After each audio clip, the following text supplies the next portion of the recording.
Good morning, dear student. Today I am going to discuss the next topic of the same chapter, junction diode, and that topic is what? Current voltage characteristics. Actually, when we draw the current voltage characteristics for forward biasing and reverse biasing, then we get the two graphs. But both graphs here are shown on the same graph paper. So under forward biasing, you see here this one current, and along this one I am taking the voltage. This graph shows for the forward biasing, means current voltage graph for forward bias, and this one is current voltage graph for reverse bias. As you know, when diode is under forward biasing, जब diode forward biasing में है, on that time when we increase the forward bias voltage, इसका मतलब अगर diode forward biasing में है और उस समय हम बैटरी के जो वोल्टेज को बढ़ाते हैं उसको कहते हैं increasing the forward bias voltage. तो as we increase the forward bias voltage initially the current increases slowly. Forward biasing में जैसे जैसे हम फॉरवर्ड बायस वोल्टेज को बढ़ाते जाते हैं तो पहले ये ऑब्जर्व किया गया कि करंट इंक्रीजेस स्लोली, करंट धीरे धीरे बढ़ती है, but at a certain forward bias voltage or at certain forward voltage the current increases rapidly। तो जिस वोल्टेज पे, जिस फॉरवर्ड वोल्टेज पे करंट सडनली इंक्रीज कर जाती है डायोड में, दैट करंट इज कॉल्ड और that voltage is called knee voltage. हमने क्या कहा कि जैसे जैसे हम फॉरवर्ड बायस वोल्टेज को बढ़ाते हैं initially the current increases slowly, ये धीरे धीरे करंट फ्लो करती है, but at certain forward voltage the current in the diode increases rapidly. तो जहां से करंट रैपिडली इंक्रीज करती है इसी वोल्टेज, इसी लाइन को हम सीधे बढ़ाते हैं, जहां से करंट सीधा इंक्रीज किया इसी को जब हम पीछे बढ़ाते हैं, जहां भी ये वोल्टेज ग्राफ को या वोल्टेज एक्सिस को कट करता है, this voltage is called knee voltage. It means at the knee voltage, the current in this diode increases rapidly. So this graph shows us what here? Current voltage characteristics for forward biasing of a diode. Now, under reverse bias, in reverse biasing में जब diode हमारा reverse biasing में है तो इस समय हम जब वोल्टेज बढ़ाते हैं उसको कहते हैं रिवर्स बायस वोल्टेज बढ़ाना। तो when we increase the reverse bias voltage, जिसको हम कहते हैं कि P नेगेटिव से जुड़ा है and पॉजिटिव से जुड़ा हुआ है, तो when we increase the reverse bias voltage, then initially the current increases very slowly. But remember this, in the reverse biasing, the current flow take place due to the minority carriers। यहाँ पे majority career के कारण था, यहाँ पे किसके कारण है? पहले माइनॉरिटी कैरियर्स जो थोड़ी बहुत करंट फ्लो करती थी। तो as we increase the reverse bias voltage, then initially the current increases very slowly, बहुत धीरे धीरे करंट फ्लो की, but at certain reverse bias voltage the current increases rapidly। लेकिन certain reverse bias voltage पे देखा गया कि रिवर्स बायसिंग में भी करंट बहुत तेजी से बढ़ गई, और ये जो रिवर्स करंट बहुत तेजी से बढ़ी, तो इस स्ट्रेट लाइन को जहां से करंट बहुत तेजी से बढ़ी है, when we produce the same line जहां पे वोल्टेज एक्सिस को कट करेगा, that voltage is called breakdown voltage। और जिस सिचुएशन में or the condition under which the current increases in this reverse biasing rapidly, that position or that condition is called condition of avalanche breakdown। इसको कहते हैं avalanche breakdown। तो यहां से क्या होता है, करंट रैपिडली इंक्रीज हो जाती है और इसको पीछे बढ़ाएंगे जहां पे वोल्टेज एक्सिस को कट करेगा, that voltage is called breakdown voltage. तो remember this was the current voltage characteristics for this one for the forward biasing and this one for the reverse biasing.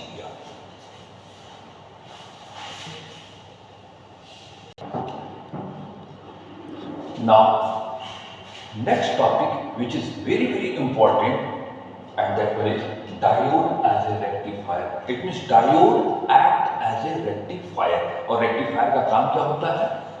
Rectifier is a device which converts alternating current or voltage into a direct current or voltage। इसका मतलब rectifier एक ऐसी device है जो AC को DC में convert करता है। तो rectifier is a device which convert AC into DC। Simply or in short we can say a rectifier is a device which convert AC to DC, means alternating current or voltage to direct current or voltage। AC is called bidirectional current। AC क्या है? Bidirectional current। जैसे ये AC bidirectional और DC unidirectional current. जैसे ये तो DC मतलब एक ही डायरेक्शन में है सब ये, जैसे ये तो DC, this one is DC। तो AC is bidirectional current, DC is unidirectional current, and rectifier is a device which convert AC to DC, means bidirectional current or voltage to unidirectional current or voltage। And for this purpose we use what here? Diode। Remember this, diode AC को DC में बदलता है, लेकिन transformer is a device which converts AC to AC, because transformer works on the principle of electromagnetic induction। हमेशा याद रखिए, always remember this, transformer converts AC to AC and diode converts AC to DC। और transformer AC को AC में ही बदलेगा, केवल voltage को घटाता या बढ़ाता है। Step up transformer increases the voltage, while the step down transformer decreases the voltage, but always gives AC to AC। It will never convert AC to DC। हाँ, AC से DC में कन्वर्टर का काम कौन करता है? Diode. So remember this, this diode is act as a rectifier, and the phenomena of conversion of AC to DC, this phenomena is called rectification। And the diode is used as a rectifier in two ways। First one, half wave rectifier, and second one is what here? Full wave rectifier। So in the next topic I will discuss about this one here, how this diode is act as a half wave rectifier or how a diode is act as a full wave rectifier। But remember this, in this rectification process here, only diode is using which convert AC to DC। You know the symbol of transformer is simply denoted by this one here।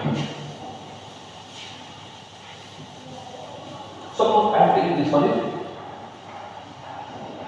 primary coil of a transformer P1। This one is primary coil of a transformer, and this one is secondary coil। Suppose this one is S1, this one is S2। This one is what here? Symbol of a transformer, and here number of turns in secondary coil is more than the number of turns in primary coil। So this is the symbol for what here? Step up transformer। इसका मतलब ये यहाँ पे अगर हम AC input लगाएंगे, AC input voltage,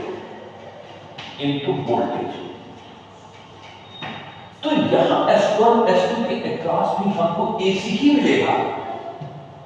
मतलब यहाँ पे अगर वो बाई डायरेक्शनल करंट है तो यहाँ पर भी हमको बाई डायरेक्शनल ही मिलेगा S1 S2 के क्रॉस, क्योंकि ये AC को AC में बदलेगा। बस करेगा क्या? इसके वोल्टेज को क्या करेगा? ये बढ़ा देगा। तो this is what here role of a transformer. ये ट्रांसफार्मर है, बट डायोड क्या करता है कि इसी AC को जो S1 S2 के अक्रॉस अब AC मिलती है, उसी को क्या करता है? बाई डायरेक्शनल से यूनिडायरेक्शनल में करता है। तो in this way we will discuss about the how this diode is act as a half wave rectifier as well as the full wave rectifier. Now I am going to discuss about the diode as half wave rectifier. तो ये diode is used as a half wave rectifier and full wave rectifier, and these two topics is very very important। So first, diode as a half wave rectifier। In this case, suppose hold this one is a transformer, this one primary coil, this one is a secondary coil। So when we use input AC signal, input AC signal, it means this is bidirectional. So when we use input AC signal here across the primary of this transformer, then across secondary of the transformer, इस secondary के across भी हमको AC ही मिलेगा. AC का मतलब bidirectional current ही मिलेगा. और ये ट्रांसफार्मर जो कि स्टेप अप है, वो ट्रांसफार्मर केवल उसके वोल्टेज को बढ़ा देगा, मतलब इस सिग्नल के वोल्टेज को बढ़ा देगा यहाँ पे, लेकिन देगा अगर ये AC है तो यहाँ पे हमको AC मिलेगा. इसका मतलब the role of this transformer is only to change the voltage from AC to AC. AC को AC भी बोल देंगे यहाँ से. अब इसके बाद आगे यहाँ पे लगा है डायोड. इसका मतलब फॉर दिस डायोड, इस डायोड के लिए यहाँ पे हमको जो मिल रहा है वो हमारे लिए हो जाएगा इनपुट सिग्नल फॉर डायोड. तो ये इनपुट सिग्नल हो गया डायोड के लिए, ये input signal for the diode. और ये कैसा है? AC है, जिसका वोल्टेज रहा होगा ज्यादा होगा, क्योंकि हमने स्टेप अप ट्रांसफार्मर यूज किया है. तो ये स्टेप अप ट्रांसफार्मर इस AC सिग्नल के वोल्टेज को यहाँ जो देगा उस वोल्टेज को बढ़ा देगा. But for this diode this voltage up, you can say here we are getting across the S1 S2 AC current. अब इस डायोड के लिए यहाँ पे हमको इनपुट जो मिला, मतलब यहाँ पे जो मिला S1 S2 वो हो गया इस डायोड के लिए इनपुट सिग्नल, और वो है बाई डायरेक्शनल. अब डायोड इस बाई डायरेक्शनल, मतलब S1 S2 के अक्रॉस जो AC मिली हुई है हाई वोल्टेज की, उसको ये डायोड क्या करेगा? बाई डायरेक्शनल से उसको क्या कर देगा? Unidirectional. So now you see that this one is primary of the transformer, this one is secondary, and now this terminal is connected to the P of this diode and end of this diode through a load resistance connected to the S2. यहाँ पे हमने load resistance लगाया जिसके साथ हमको output voltage या output signal मिलेगा. तो इस डायोड के लिए यहाँ पे जो AC मिला था ये इनपुट सिग्नल इसके लिए. And for this first half cycle, हम मान लें कि सपोज जब ये इनपुट AC सिग्नल यहाँ पे जो मिला है हमको, when for this half cycle of input AC signal, इस हाफ साइकिल के लिए मान लेते हैं S1 पॉजिटिव है. What I'm saying कि for this first half cycle of input AC signal यहाँ पे जो मिला है S1 S2 के cross, for first half cycle of input AC signal, suppose S1 is positive and S2 is negative. S1 positive है और S2 negative है. तो S1 positive का मतलब P positive से जुड़ गया और N negative से जुड़ गया. तो in this case for first half cycle of this input AC signal, this diode is under forward biasing. और जब ये डायोड फॉरवर्ड बायसिंग में होगा तो दैट करंट और that signal can be allowed, तो वो उस करंट को फ्लो कराएगा, उसको जाने देगा. तो that current this input AC signal, ये हाफ साइकिल जिसके लिए S1 पॉजिटिव था S2 नेगेटिव था, ये डायोड फॉरवर्ड बायसिंग में होगा और फॉरवर्ड बायसिंग में उस सिग्नल या उस करंट को वो जाने देगा, फ्लो कराएगा. तो सेम सिग्नल और सेम आउटपुट और same this signal is obtained as an output across the load resistance. So ये सिग्नल इससे जाने देगा आगे, वो हमको यहाँ पे आउटपुट के फॉर्म में मिल जाएगा. But for next half cycle of this input AC signal, अब नेक्स्ट हाफ साइकिल भी इसके लिए अब S1 नेगेटिव हो जाएगा S2 positive, and when S1 negative S2 positive, तो negative is connected to P and positive is connected to N. Means for this half cycle of input AC signal, ये diode reverse biasing में हो गया और reverse biasing में ये diode इस current को अलाउ नहीं करेगा. That diode never allow the current to flow for reverse biasing. तो इसलिए इसके केस में फॉर दिस सिग्नल ये डायोड रिवर्स बायसिंग में हुआ, इसलिए इस सिग्नल को ये नहीं जाने दिया, नहीं फ्लो कराया और इसको रोक दिया, इसलिए ये सिग्नल यहाँ पे अपसेट हो गया, नहीं आया. Again for next half cycle, इसके लिए फिर this S1 becomes positive, S2 negative. और जब S1 पॉजिटिव होगा तो फिर ये डायोड क्या हो गया? फॉरवर्ड बायसिंग में. और फॉरवर्ड बायसिंग का मतलब दैट सिग्नल और that current is allowed by the diode, इसलिए इस हाफ साइकिल को फिर इसने यहाँ पे अलाउ कर दिया. Again one, next half cycle this one. This S1 becomes negative, S2 positive. And again this diode is under reverse biasing.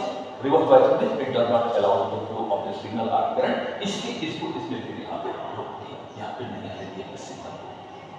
तो in this way you can say for these half cycles, इन half साइक्लों के लिए ये diode forward biasing में था और forward biasing में ये क्या करता था, उस सिग्नल या करंट को अलाउ करता था, फ्लो कराता था, इसलिए इनको जाने दिया और वो सब हमको आउटपुट के फॉर्म में हम मिलते गए। और जिस जिस हाफ साइकिल के लिए ये डायोड हमारा रिवर्स बायसिंग में था, उन्हीं को क्या कर दिया, रोक दिया, उसको नहीं जाने दिया। तो इस तरह से ये था हमारा बाई डायरेक्शनल करंट, जो कि डायोड से पास होने के बाद हमको जो आउटपुट सिग्नल, आउटपुट करंट जो मिली वो यूनिडायरेक्शनल मिली, दोनों डायरेक्शन में नहीं है। इसका मतलब यहाँ पे ये AC था और ये यूनिडायरेक्शनल हो गया ये DC। Why it is called half wave, यहाँ पे आधी वेव के लिए ही केवल ये डायोड क्या है, फॉरवर्ड बायसिंग में है, क्योंकि यहाँ पे आधे आधे पल्सेटिंग नहीं मिलते हैं। In this way you can say this diode is act as a half wave rectifier, and in next video I will discuss how this diode will act as a full wave rectifier. So be careful for this half wave rectifier, its circuit diagram and input signal and output signal ये जरूर पूछा जाएगा। तो please first all of you go through this topic what I have discussed here, especially for the rectifier and the circuit diagram, input and output which obtained in this rectifier, and if working is asking then you can explain it on the basis of this one for first half cycle, suppose this one positive, this one medium, and for next half cycle this one is positive. So thank you.